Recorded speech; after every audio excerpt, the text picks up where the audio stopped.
So hi guys, welcome back to my to videos. तो इस video में दोस्तों डिस्कस करने वाले हैं यहाँ पर कुछ इंपॉर्टेंट कंपनीज को और उनसे रिलेटेड कुछ इंपॉर्टेंट अपडेट्स हैं जिसकी बात करेंगे इस वीडियो में। तो चलिए दोस्तों वीडियो की शुरुआत करते हैं। सबसे पहली कंपनी को डिस्कस करते हैं। पहली कंपनी का नाम है टाटा पावर लिमिटेड। बट इसको डिस्कस करने से पहले दोस्तों, अगर आपने अभी तक चैनल को सब्सक्राइब नहीं किया है तो चैनल को सब्सक्राइब करके बेल आइकन को प्रेस कर लो, ताकि आने वाली जितनी भी अपडेट्स हैं उन सभी अपडेट्स का नोटिफिकेशन आपको सबसे पहले मिल सके। तो चलिए वीडियो की शुरुआत करते हैं। सबसे पहले बात करते हैं टाटा पावर से रिलेटेड कुछ इंपॉर्टेंट न्यूज़ के बारे में। दोस्तों, आज के दिन अगर देखा जाए तो एससीसी यानी कि हिंदुस्तान कंस्ट्रक्शन कंपनी करीब 15% की तेज़ी रिपोर्ट करती हुई दिख रही है। और टाटा पावर के परफॉर्मेंस को भी देखोगे तो वो भी आपको अच्छा देखने को मिलेगा, भले वो 15% की तेज़ी देखने को ना मिले। अब तेज़ी के पीछे का सबसे बड़ा रीज़न दोस्तों ये है कि एससीसी और टाटा पावर के बीच में एक जॉइंट वेंचर हमें देखने को मिलता है। और उस जॉइंट वेंचर को मिल चुका है 2470 करोड़ का एक ऑर्डर।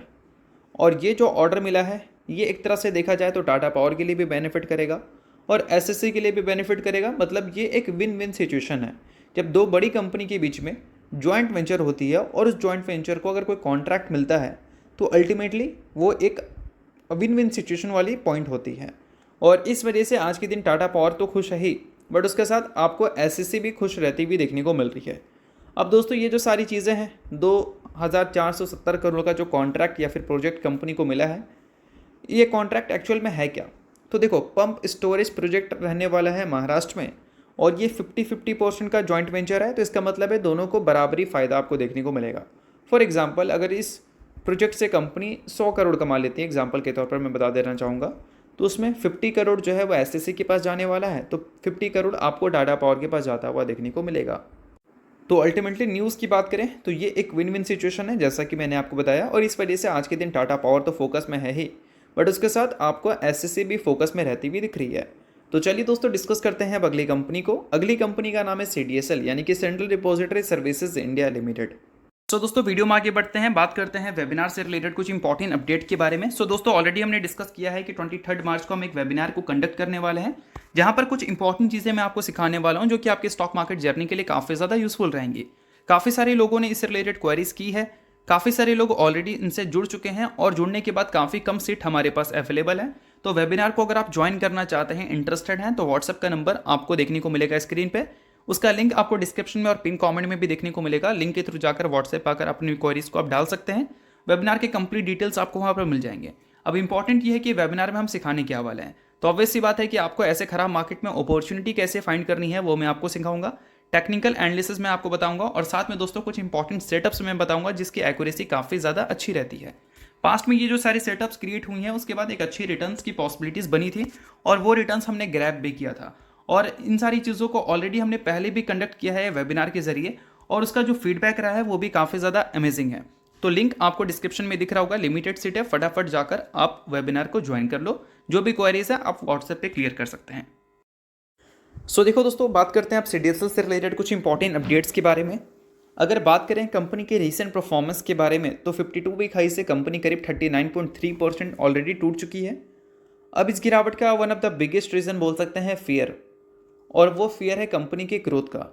पास्ट में कंपनी ने काफ़ी कंसिस्टेंट हर क्वार्टर में अच्छी ग्रोथ दिखाई थी, Q1Q बेसिस पे भी और ईयर ऑन ईयर बेसिस पे भी। बट अभी रिसेंटली Q3 के जो नंबर है वहाँ पर Q1Q बेसिस पे कंपनी के रेवेन्यू में ड्रॉप देखने को मिला, मार्जिन में ड्रॉप देखने को मिला और एज वेल एज प्रॉफिट में भी ड्रॉप देखने को मिला।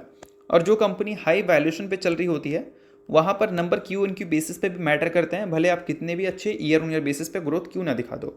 ईयर ऑन ईयर बेसिस पे ग्रोथ अगर देखोगे तो पहले 50% से ऊपर करा करता था और वो 30% से भी नीचे आ चुका है। तो इन सारी चीज़ों को हाईलाइट कर मार्केट ने एक सेलिंग दिखाई है सीडीएसएल के शेयर में। बट ये सारी चीज़ें दोस्तों मार्केट का पार्ट है, तो इन सारी चीज़ों को दिल से लगाने की ज़रूरत है नहीं। आपको बस अब ये देखना है कि सीडीएसएल क्या यहाँ से और भी अच्छा कर सकती है या फिर सीडीएसएल का अंत है। अब देखो दोस्तों, अगर 2025 के फाइनेंशियल ईयर की बात करें तो Q1, Q2 और Q3 यानी कि ये 3 क्वार्टर, अब इसके कंबाइंड रेवेन्यू को जोड़ दो, नंबर करीब आपको देखने को मिलेगा वही करीब 850 करोड़ के आसपास। अब पूरा 850 करोड़ का जो नंबर है वो सीडीएसएल के डिपॉजिटरी सेगमेंट से ही नहीं आया है। उसके अलावा सीडीएसएल की एक सब्सिडरी है जिसका नाम है सीडीएसएल वेंचर्स लिमिटेड, वो भी कंट्रीब्यूट करके दी है। FY25 की बात करें तो फर्स्ट 3 क्वार्टर में जो इसका कंबाइंड रेवेन्यू रहा है वो है 206 करोड़ और पिछले साल इसको कंपेयर करें फर्स्ट 3 मंथ से या फिर फर्स्ट 3 क्वार्टर से तो वहाँ पर नंबर था 128 करोड़ का। यानी कि इस सेगमेंट में अच्छी कंट्रीब्यूशन हमें CDSL से नंबर में देखने को मिली है और ईयर ऑन ईयर बेसिस पे ग्रोथ भी अच्छा दिखा है रेवेन्यू में। और सिर्फ रेवेन्यू में नहीं, अगर प्रॉफिट आफ्टर टैक्स की बात करें तो इस बार वो नंबर 93 करोड़ रहा है फर्स्ट 3 क्वार्टर्स में, और इसी को अगर कंपेयर करें पिछले साल के फर्स्ट 3 क्वार्टर से तो वहाँ पर 56 करोड़ था। तो overall performance CDSL ventures limited का हमें अच्छा दिख रहा है। इसका मतलब कहीं ना कहीं CDSL एक तरह से देखा जाए तो डिपॉजिटरी भी ही पूरी तरह से डिपेंडेंट नहीं है, उसकी सब्सिडरी भी कंपनी को कंट्रीब्यूट कर सकती है। अब दोस्तों इन सारी चीज़ों के बाद और भी कुछ सब्सिडरी है जो कि CDSL के बिजनेस को और भी ज़्यादा एक तरह से देखा जाए तो डाइवर्सिफाइड कर सकती है। और जब भी मार्केट में अनसर्टन सिचुएशन आएगी तो आपको जो पहले CDSL के नंबर अचानक से ख़राब होते हुए देखने को मिल जाते थे, वो हो सकता है कि अब आपको देखने को ना मिले। ये कोई गारंटी तो नहीं है, बट हाँ जो न्यूज़ एंड अपडेट्स चल रही हैं उसके बिहाफ पे मैंने आपको चीज़ें समझाने की कोशिश की है। अब देखो दोस्तों, एक न्यूज़ मेंशन किया गया है। मेंशन ये है कि CDSL इंश्योरेंस डिपॉजिटरी साइन किया है agreement with LIC for digital insurance services. अब इस चीज़ को थोड़ा सा डिटेल में भी हम लोग समझेंगे। तो देखो, CDSL इंश्योरेंस डिपॉजिटरी लिमिटेड यानी कि CIRL, जो कि CDSL की सब्सिडरी है, उन्होंने ज्वाइन हैंड किया है, यानी कि बोल सकते हैं पार्टनरशिप किया है LIC के साथ, यानी कि life insurance corporation of India के साथ। रीज़न, ऑफर करेगी digital insurance repository services LIC के जो पॉलिसी होल्डर हैं उनको। और इनका मतलब ये है कि वो अब मैनेज कर सकते हैं अपनी पॉलिसीज़ को इलेक्ट्रॉनिकली, यानी कि ऑनलाइन। तो कहीं ना कहीं ये एक अच्छी बात है। LIC जैसा बड़ा नाम अगर CDSL के साथ जुड़ता है तो अल्टीमेटली काम तो अच्छे खासे मिलने वाले हैं CDSL की सब्सिडरी को, जो कि अल्टीमेटली देखा जाए तो CDSL के कंसोलिडेटेड नंबर्स में ही इफेक्ट डालेगा। और अभी LIC इनके साथ जुड़ा है तो हो सकता है कि आपको आगे चलकर और भी कुछ बड़े बड़े नाम इनके साथ जुड़ते हुए देखने को मिले। तो इससे क्या होगा कि इनके जो पोर्टफोलियो हैं वो थोड़ा डाइवर्सिफाइड होंगे, जिससे अल्टीमेटली जब मार्केट में अनसर्टन सिचुएशन होंगे तो कुछ कंट्रीब्यूशन यहाँ से कंसिस्टेंट रहेगा, कुछ कंट्रीब्यूशन CDSL वेंचर्स से भी कंसिस्टेंट रहेगा। तो इस वजह से कंपनी के जो नंबर्स हैं वो पहले की तरह इफेक्ट करते हुए देखने को नहीं मिलेंगे। तो एक चीज़ कंपनी ने अच्छा किया है, तो कंप्लीट डिपेंडेंसी CDSL का अभी के टाइम पे डिपॉजिटरी पे है नहीं, उसके अलावा सब्सिडरी पे भी कंपनी अपना आपको एक्सपेंड कर रही है, या फिर बोल सकते हैं ज़्यादा ध्यान दे रही है। तो चलिए अब डिस्कस करते हैं अगली कंपनी को। इसका नाम है एस्ट्रल लिमिटेड। अब दोस्तों पिछले कुछ टाइम से एस्ट्रल के परफॉर्मेंस नो डाउट काफ़ी डिसअपॉइंटिंग दिखे हैं। 52 वीक हाई से देखोगे तो 47.4% एस्ट्रल पिटा है।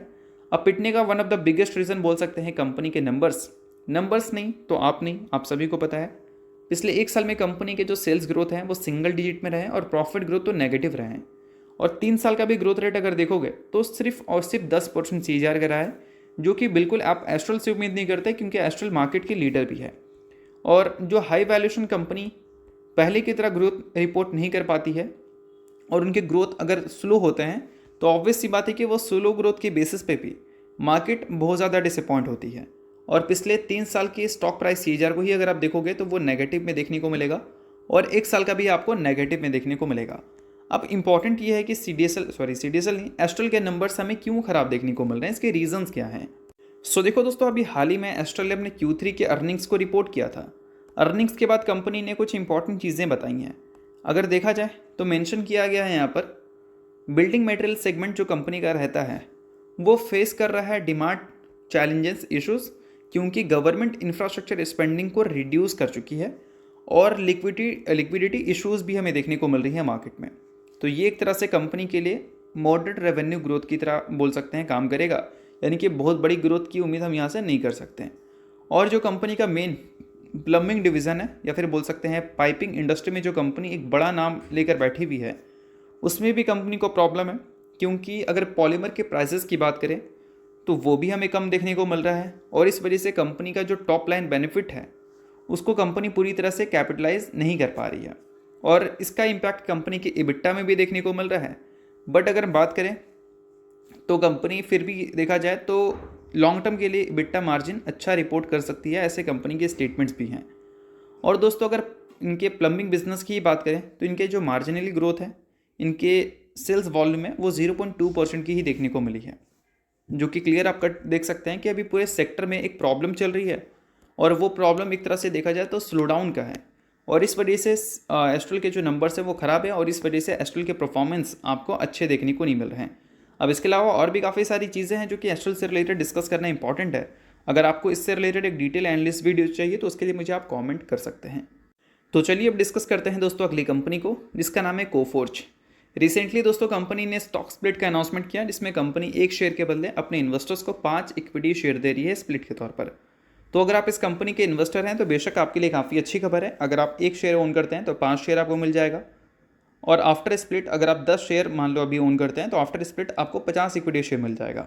बट ये मत समझना कि आपके इन्वेस्टमेंट भी 5 गुना होने वाले हैं। इन्वेस्टमेंट आपके वहीं रहेंगे, इन्वेस्टमेंट के जो वैल्यू है उसमें कोई चेंजेस नहीं आएगी, बट आपके शेयर्स में चेंजेस आएगी, क्योंकि आपके जो कोफोर्ज का प्राइस है उसको रिड्यूस कर दिया जाएगा। इन सारी चीज़ों को नोट कर लेना। तो चलिए दोस्तों, ये सारी कुछ इंपॉर्टेंट अपडेट थे कुछ इंपॉर्टेंट कंपनी से रिलेटेड, जिसकी बात की हमने इस वीडियो में। होप करता हूँ वीडियो आपको अच्छा लगा होगा। वीडियो लाइक कीजिए, पहली बार सब्सक्राइब कीजिए। वीडियो के लिए बहुत बहुत शुक्रिया।